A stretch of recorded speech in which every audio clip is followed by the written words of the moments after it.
Childe or Tartaglia is integral to the storyline of Genshin Impact. Silly to say, I know, but I have my reasons later on. He's unique in the sense that most characters in Genshin Impact only appear in a single arc of the story or have small roles in two, such as Scaramouche and La Signora with introductions in one nation and their role in the one after. But Childe is an exception. He's even got lore in relation to effectively every domain of lore in Genshin. Abyss, he's got that. Fatui, he's got that. Archon quests, he's got that. There's a reason we call him Mr. Worldwide, remember? Okay, the way this video will go is I'll talk about every part of Genshin's story and why he's important in that respect, alongside even the history of his character in those parts. After, I'll discuss what this all means and my theories on the matter at hand. It's like collecting evidence in an investigation and then applying that evidence in an argument. Spoilers ahead, like and subscribe if you enjoy, and if you're ready, comment Ed Sheeran. Let's get this going, and remember, I'm sick while recording this.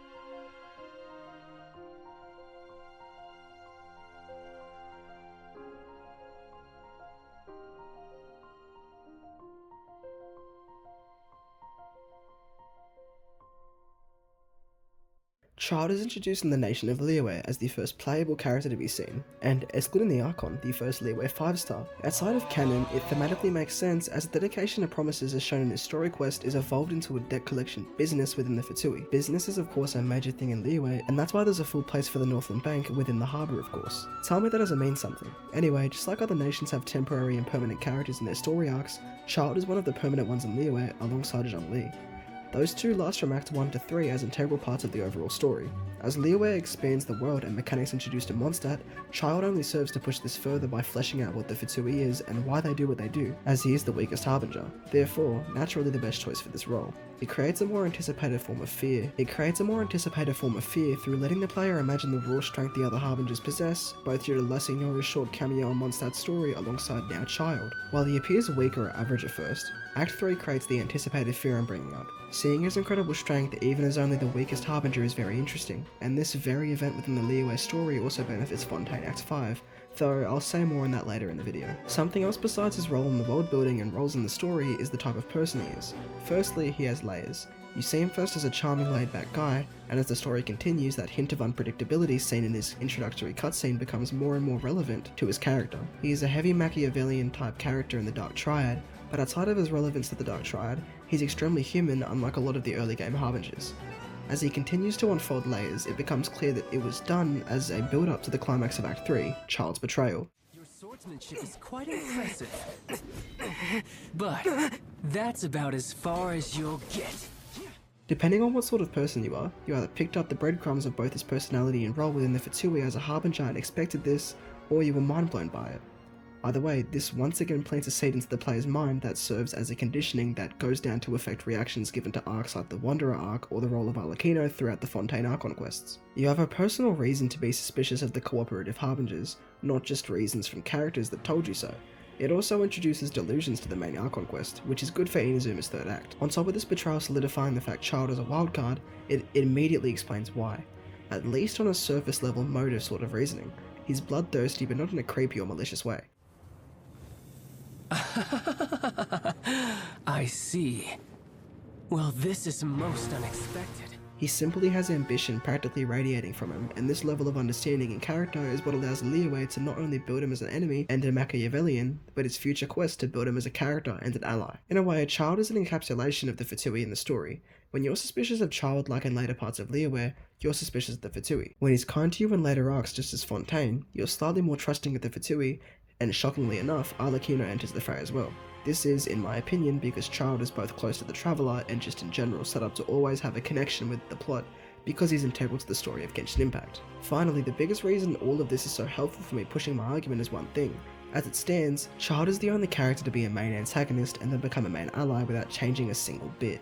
His mindset, design, nothing. None of it was changed in the slightest. Raiden, for example, thought back over her previous decisions, and Scaramouche literally game-ended himself. What did Childe do? Nothing. In a good way. I hope you've understood how important he is so far outside of the general analysis. He's a primary component in building the world of Teyvat, and now even other worlds, alongside pushing the story forward whenever he's part of a story. And he is the only character currently in the in-game story with relevance to everything within it. This enables me to definitely say Fontaine won't be the end of his run, as Snezhnaya is coming up and Khaenri'ah will have plenty of abyssal content. I've been able to mention so many other arcs just by talking about Childe's relevance, and that's what I love. He's so important to the game's story. Let's go to a little intermission sort of part of this video now, where I'll discuss his roles in the Fatui a bit more and the good parts of his character. You know, the deeper layers. Oh yes, I'm here to collect that. Who's there? Quick, guards! Protect the master! No matter what it is you owe, you can't run from your debt. Is that not the law of the god of contracts in Liyue? Childe's story quest is one of the better known ones, as it's brought up a lot in arguments and conversations alike on the topic of his morality and allegiance.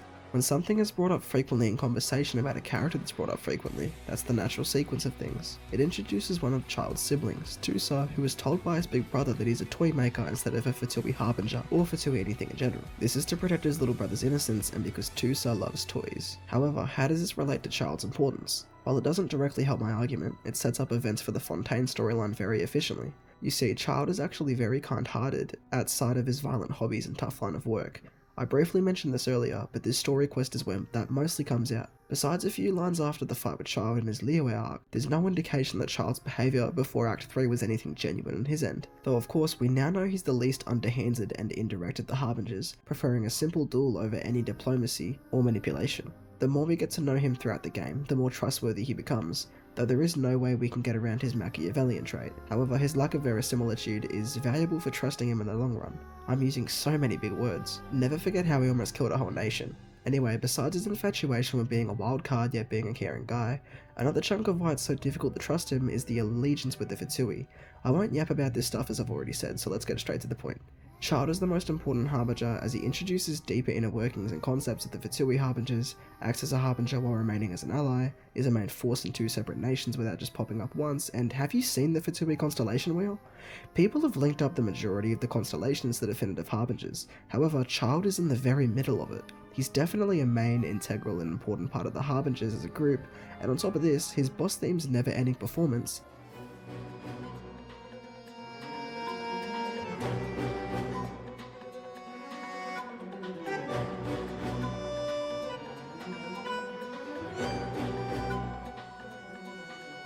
and Wrath of Monoceros Kelly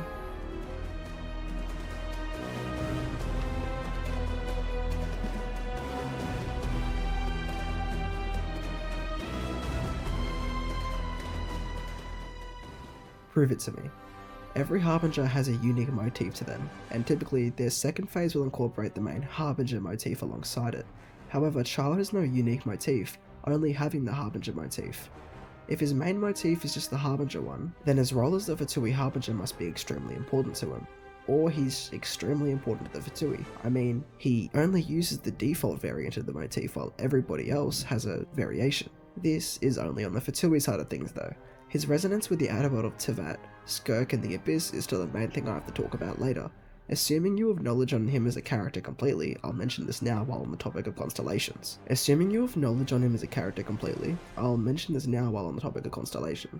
But his constellation is Monoceros Kelly, which shares traits and appearances with the all-devouring Narwhal which Childe himself awakened. It has the power to destroy the whole world of Teyvat, and while Childe awakening it is one thing, look at his constellation, it is the all-devouring Narwhal, or at least a vivid image that inspired Childe's iconic attack. Unlike that attack, Childe couldn't just pick his constellation, and given the power of constellations in Teyvat, it's clear that Childe has a lot of power to unpack. Perhaps, just like the Narwhal, he's from another world? Nah, I doubt it. Even if that's possible, that's reserved for theories at the end. All I'm saying is he's got that direct concentration of power that's just waiting to be unleashed, and I reckon it's time for Fontaine, don't you? We can discuss how his character's relevance is held up 3 years later, and how he's honestly more important now than he was before, and more. As a recap of what I just brought to the table, his plot between Liyue and Fontaine simply fleshes out the more personal and calm parts of his character, and his role in the Fatui is irrelevant on the surface but definitely important canonically and thematically. I bet $1 million he's going to be a super important part of Snezhnaya, which will make the total number of nations he's been a big part of go up to 3.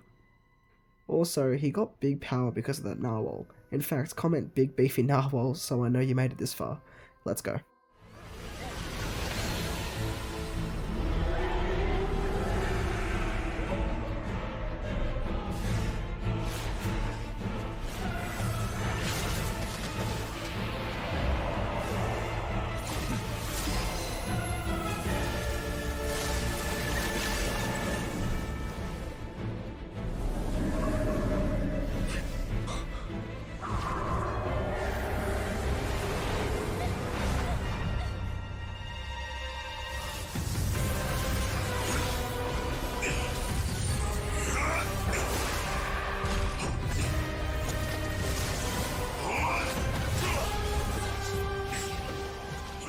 In Fontaine, initially, like every other nation, the focus is on finding the Archon, or in this case, talking to them. However, Childe shows up, and in Act 1 of the story, that's pretty much it. He just exists to have a cameo, and then we never see him again. That changes in Act 2, where Childe's existence and role ripples throughout the story, up until the end, causing Childe to be arguably one of the most important characters in the Fontaine arc. He's honestly more important in Fontaine than in Liyue, which is really saying something, as I did mention most characters are only important in one nation, if not none. Childe serves the role as a primary objective for effectively everybody in Fontaine. He's used as a device to pressure Furina by Arlecchino, he's the main reason the Traveller visits the Fortress of Meripede, and on top of that, he's a chunk of why said Traveller helps Navia in Act 2. All of these events lead to larger events in Act 5, such as Siegewin helping in Act 5's trial to incriminate Furina, or the knowledge of Synth and the Primordial Sea overall just playing a role in the total story. Even on top of that, Arlecchino came to Fontaine because of Childe's whole legal situation. Oh, and don't forget, this guy was also the first main oddity in the story as his vision was acting up, just as the prophecy was supposedly beginning to circulate around Fontainian society. This vision also caused Childe's flashback dream things that the Traveller had, ultimately leading to the scene at the end of Act 4 where Childe is seen floating in the Primordial Sea. Throughout the whole story up until around halfway through Act 5, you're wondering why Childe was found guilty alongside who that massive narwhal was, though with a keen memory. You'd remember the clear foreshadowing in the early parts of Fontaine's story.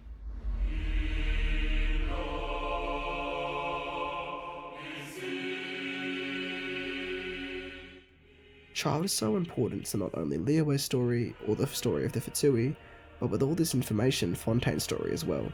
It also redeems him for non-story quest players as they see Childe redeem himself both through his attitude in Act 1, but his deeds in Act 5. He pushed back the all-devouring narwhal for the people of Fontaine, which is a complete foiling of his deeds in Liyue, where he almost drowned a nation instead of preventing it. I don't know if this is exactly character development, but our perspective and knowledge on Childe as a character certainly does develop.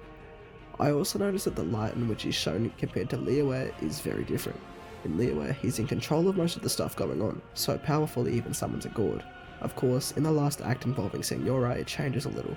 Even in Fontaine, he's quite healthy and content in certain moments, but the main story beats are somewhat sad. He loses control of his vision, is falsely incriminated with the only people showing any signs of empathy being Paimon the Traveller and Neuvillette, alongside almost dying trying to save the Fontainians. When I saw Childe fighting off the Narwhal in the court cutscene, it was so awesome. But when he fell back into the Primordial Sea while his mask was breaking apart, my heart really fell for him.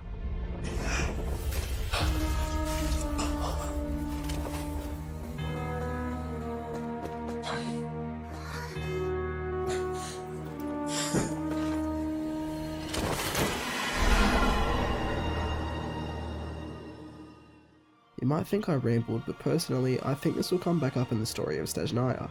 I think Childe will figure out where his heart lies upon reflecting on the events of Fontaine and who was actually there for him, though he is a pretty thick-skulled crazy boy.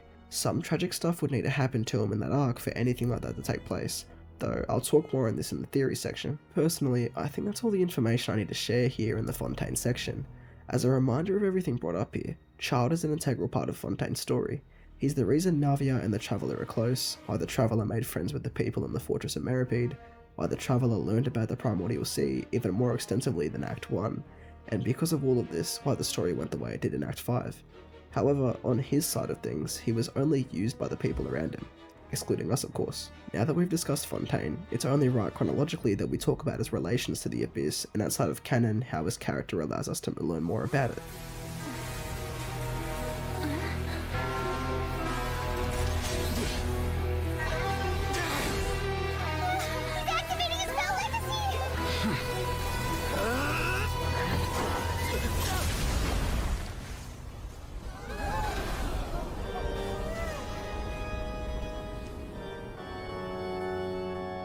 I am sorry.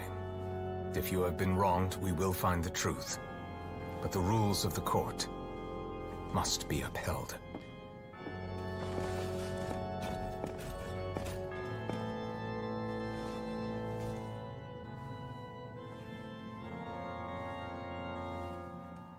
Fontaine shows and says a lot on the topic of Childe's past. If I haven't said already, Childe, or at the time Ajax, was 14 years old, and he fell into a bottomless crack while running away from home. He was a totally different person before his adventures in the Abyss, and Skirk, a swordswoman, took him as her underling. His story also states that Childe could pass through the Abyss unhindered, which means he definitely has knowledge on what the Abyss is and what it's like. This could be incredibly relevant down the line when we get into the more Khaenri'ah-based parts of the story.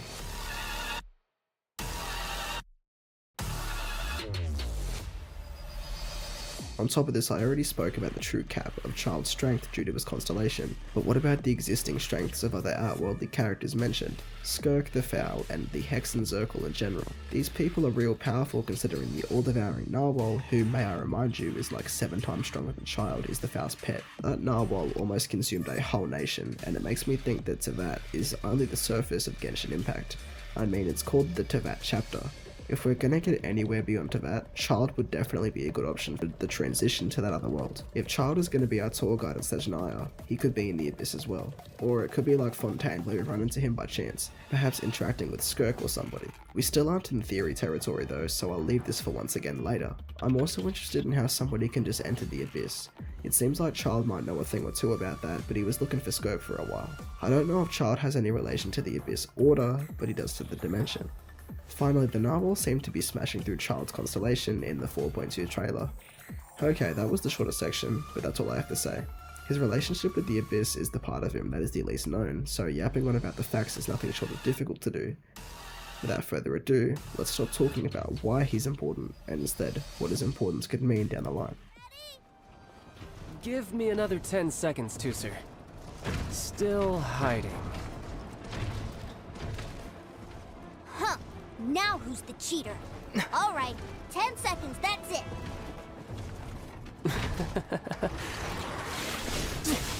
10, 9, 8, 7, 6, 5, 4, 3, 2, 1. Coming, ready or not!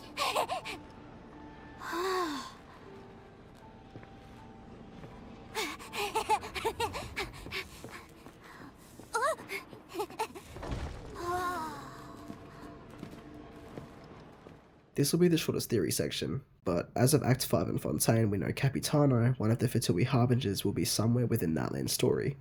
Typically, the next Fatui Harbinger is not confirmed within the breadcrumb dialogue at the end of each nation's story, but that's not the case here. We usually get information about the nation and its Archon, but here it was the nation and the Harbinger residing there.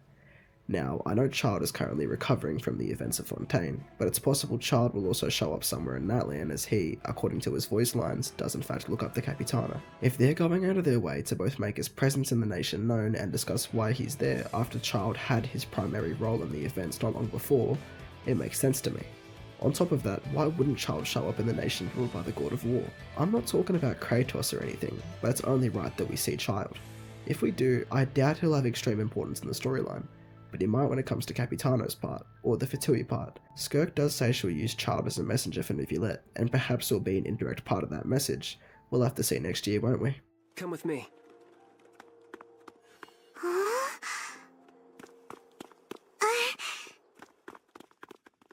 This one is already partially confirmed due to Childe's dialogue in his story quest, but we'll at least be seeing him somewhere in the nation. I feel like we'll be seeing both Arlecchino and Childe again in Snezhnaya, though I doubt we'll be seeing the Wanderer for obvious reasons. Childe could definitely be the Tomer of Snezhnaya or become a bigger part of the story as he helps us understand the Fatui's motivations and allows the traveller to become a compromise and see the bigger picture, or we could see another route happen. As we can see from Childe's voice lines, Polchinella, Pusinella, I don't know how to pronounce that, I'ma just call him Big P from now on, is the one taking care of his family while Childe is away from home. A lot of people think his family will be some sort of motivation or bad situation, which I find possible, but I don't think it'll be malicious because of Big P. So far, all characters shown in the Teyvat chapter teaser have become playable, and all playable characters are on good terms with the Traveler. Big P is shown in this trailer for the Snezhnaya chapter, so not only will he have a big role, but he'll be playable and therefore be on good terms. That's why I doubt he'll have any malicious ulterior motives, and why I think if we do go against the Fatui in chapter 6 of the storyline, Childe and Big P will be our allies. I also think Arlecchino will be due to her use of masks and Childe's statement on her ulterior motives and personal agendas. Also how close we are to her family as a Fontaine. I think Childe will be integral to the story up until halfway through, where we'll prioritise new characters, and if he does show up in Natlan, that could serve to contribute to Snezhnaya's story as well. Perhaps Childe's actions in chapter 5 will cause him to be exiled from the Fatui, cause his family to be targeted by said Fatui, and Big P will be our main way of helping Childe's family in chapter 6, though this is a stretch. I'm just saying it's possible, and Childe is a massive Machiavellian, confirmed by his character story. Just please let him be in Natlan.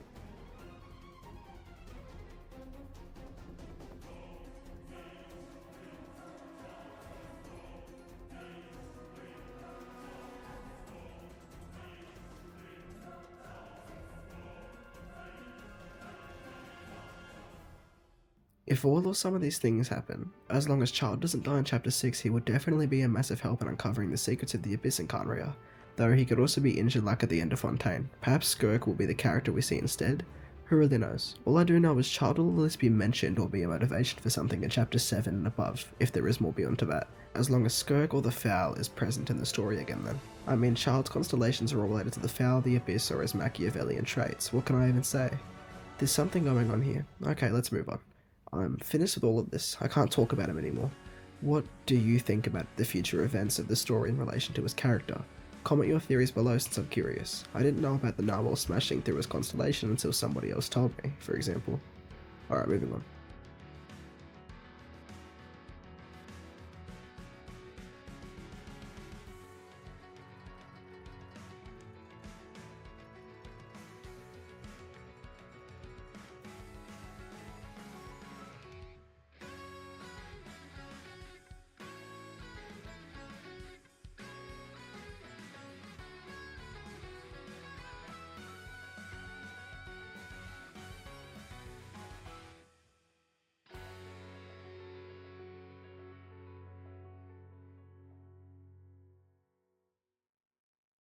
Childe, Tartaglia, or Ajax is a very important guy. There's so much stuff we still don't know, and the fact Hoyoverse continues to try and develop him means there's a lot of things we should know before the conclusion of the story.